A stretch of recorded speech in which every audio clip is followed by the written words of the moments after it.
Hello everyone and welcome to this channel once again. My name is Azariah, a student from Vault Initiative International.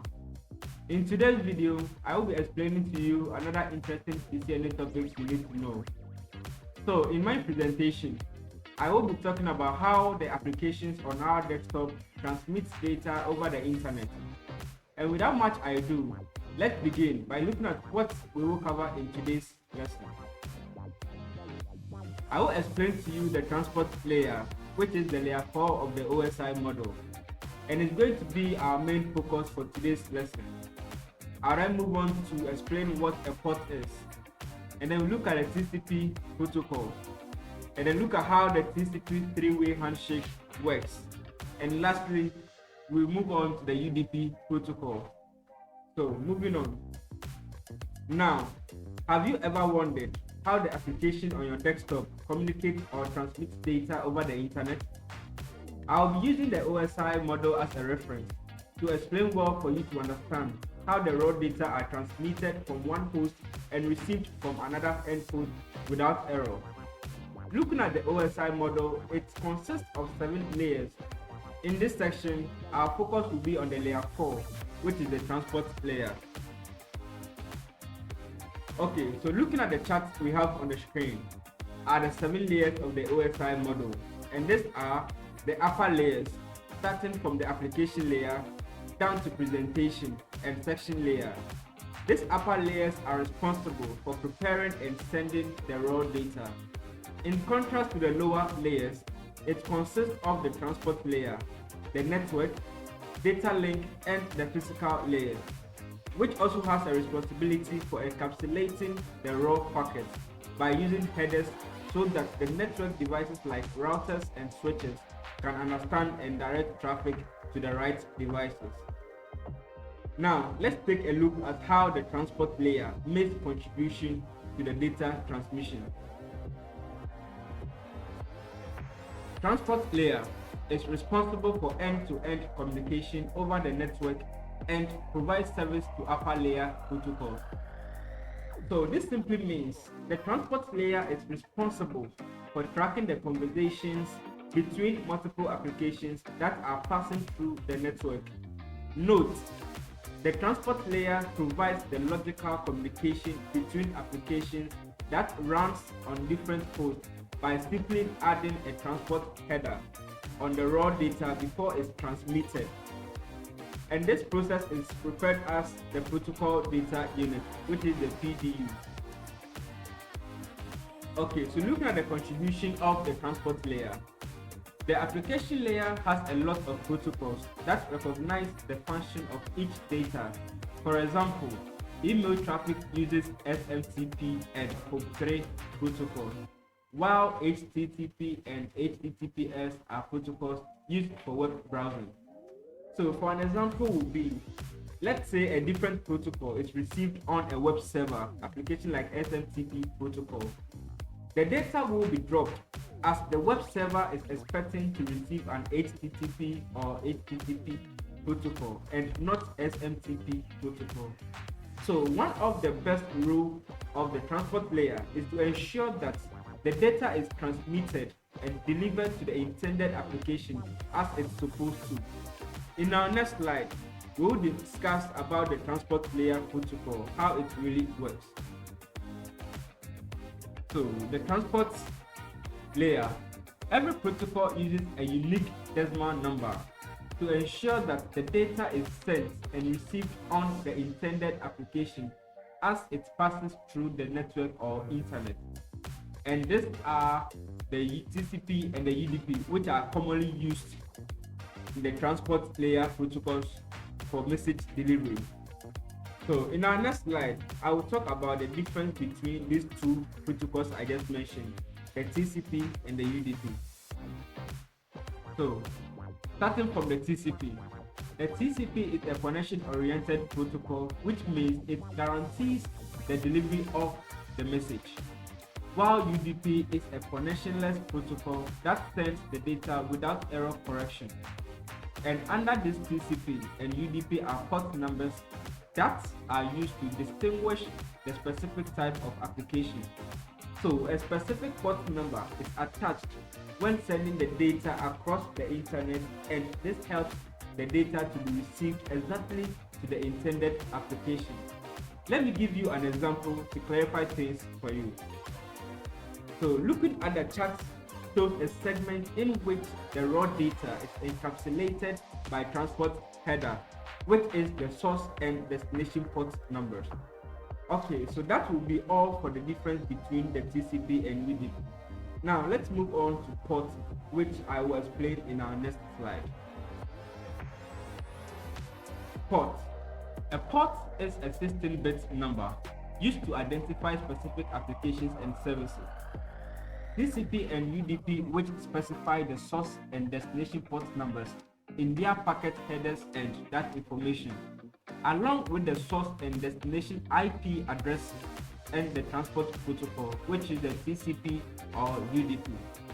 So applications that a service such as FTP and HTTP service open a port on the local computer and listen for connection requests. So a client can request the service by pointing the request to the application's IP address and port number. Likewise, a client being able to use any locally unused port number for communication. So consider the chart I will show you in the next slide as an example to clarify things. So in the picture you can see that a host with an IP address of 192.168.50 wants to communicate with the FTP server on our right. Because FTP servers use a default well-known port numbers of 21, the host generates the request and sends it to the FTP server's IP address and port number. So the host used the locally unused port number of 1200 for communication in this example. Then the FTP server receives the request and generates the response and sends it back to the host IP address and port number. So note something here. The combination of an IP address and port number is called a socket.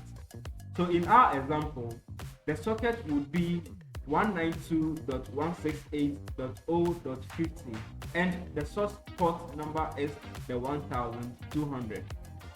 Let's take a look at some of the well-known protocols and their port numbers to really understand what I meant in this particular slide. So looking at the chart on the screen shows some well-known ports and the application layer protocols you need to know and the types they use. You can also find more on Wikipedia if you want to know more of the ports and protocols we have in networking. Let's move on to our next slide. TCP, which simply stands for Transmission Control Protocol. TCP provides reliable and ordered delivery of data between applications running on hosts on a TCP IP network. Because of its reliable nature, TCP is used by applications that require high reliability, such as FTP, SSH, SMTP, and HTTP, etc. TCP is a connection-oriented, which means that before data is sent, a connection between two hosts must be established. The process used to establish a TCP connection is known as the three-way handshake. So let's move on to the next slide. So because of its characteristics, because of the TCP characteristics, it is considered to be complicated and costly in terms of network usage. Now the TCP header consists of 24 bytes long, and in our next slide I'll show you an image showing all the bits in the TCP header. So as you can see, we have the source port, which consists of the 16 bits. So the source port is used to identify the application on the host sending the data, whilst the destination port field is used to identify the host receiving the data. Now, the sequence number or the sequence field is the field used to identify each byte of data. Moving on to acknowledgement number or the acknowledgement field is the next sequence number that the receiver is expecting to receive. The header length, this is the size of the TCP header. Moving on to the reserved, is always set to be 0. And the flags, which is also called the code field, is used to set up and terminate a section. And the window field is the size the sender is willing to accept. So as you know, we have the 26, the 32 bits and then the 64 bit Windows operating systems. So lastly, we have the checksum point. It's used for error checking of the header and data. And then lastly, the urgent, which indicates the offset from the current sequence number, where the segment of non-urgent data begins. And then the option, which is the last but least field. This varies TCP options, such as maximum segment size or window scaling. But note something here. The TCP is a transport layer protocol, which is the fourth position in the OSI model. Okay, that is all I needed to say here. And in our next slide, we'll look at how the three-way handshake is processed. So looking at our next slide, we have the three-way handshake, and host A on my left initiates a connection by sending the TCP synchronized packet to the destination host on our right. So the packet contains the random sequence number. In our example, we are using 5432, which marks the beginning of the sequence numbers for data that the host A will transmit. Now, the server who is on our right receives the packet and responds with its own sequence number. So the response also includes the acknowledgement number, which is the host A's sequence number incremented by 1. So in our case, that would be 5433. Now, host A acknowledges the response of the server by sending the acknowledgement number, which is the server's sequence number incremented by 1. So now, there is a connection between two devices. Next slide, I will show you another example with numbers for you to understand what I mean. So, here is another picture with the numbers included. After the data transmission process is finished, TCP will terminate the connection between two endpoints, and the 4-step process is illustrated on our next slide. Okay, so the client application that wants to close the connection sends a TCP segment with the fin or the finished packets set to 1. Now, the server on our right receives the TCP segment and acknowledges it with the ACK segment. Okay, so now the server sends its own TCP segment with the fin flag set to 1 to the client on our left in order to terminate the connection. So the client acknowledges the server's fin segment and closes the connection. Okay, that was quite a long lecture though. You can take a walk or get something and come back to finish with the last slide on our today's video. Now, looking at the last protocol we have in the transport layer is the UDP, which simply stands for the User Datagram Protocol. This protocol is basically a scaled down version of TCP, just like TCP. This protocol provides delivery of data between applications running on hosts on a TCP IP network. But unlike TCP, it does not sequence the data and does not care about the order in which the segment arrives at the destination. Because of this, it is considered to be an unreliable protocol. UDP is also considered to be a connectionless protocol since no virtual circuit is established between two endpoints before the data transfer takes place. On another important protocol, which is the UDP, the user datagram protocol. And in this user datagram protocol, there are two types of application used in this protocol, and I'll show you that in the next slide. So in our slide, we will look at the two types of the application the UDP protocol uses. So it uses one, the application that are tolerant of the lost data, which is VoIP. In our example is the voice over IP. Uses UDP because if a voice packet is lost, by the time the packet will be retransmitted, too much delay would have occurred and the voice would have been unintelligible. Sorry about my pronunciation though. Applications that have some application mechanism to recover lost data, and in our example, we are using the network file system, which is the NFS, performs recovery with application layer code. So UDP is used as a transport layer protocol. So in our next slide, I'll show you an example to clarify the UDP protocol header.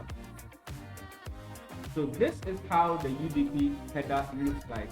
It consists of the source port, the destination port, the length, and the checksum. So the source port in the UDP header tells us the application on the host sending the data, and the destination port on the UDP header is the port number of the application on the host receiving the data. Then with the length field, it tells us the length of the UDP header and data. Whilst the checksum, which is the last field of the UDP header, it's just the checksum of both the UDP header and UDP data field. Note, UDP is a transport layer protocol, which is the layer 4 of the OSI model. Now, this brings us to the end of today's lesson. I hope you enjoyed, and please don't forget to subscribe to this channel if you are new and share. Also, if you are old, I really appreciate you for joining, and thank you, and see you in our next lecture. Bye.